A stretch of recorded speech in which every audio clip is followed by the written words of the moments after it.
Grå hedder du her. Jo, om det bliver den anden Kento, jeg kender. Det er sådan en chef, hun ved. Ja, okay. På 12 år. Ikke noget med at humpe ham pleje. Det gider han ikke at have. Rend så igennem din pjat. Ja, nu er han væk, du. Hvor er han henne? Hallo, her er jeg. Så var han det.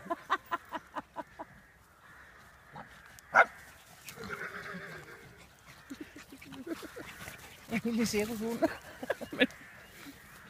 Så skal han så bare Jeg var ikke rørt.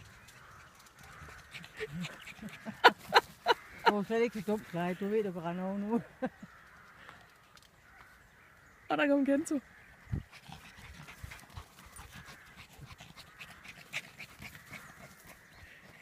Jeg troede, han var træt. Det er han altså færdig her. Man har vel altid lidt i sig, når man møder nogle andre, ikke? Hej der for dig.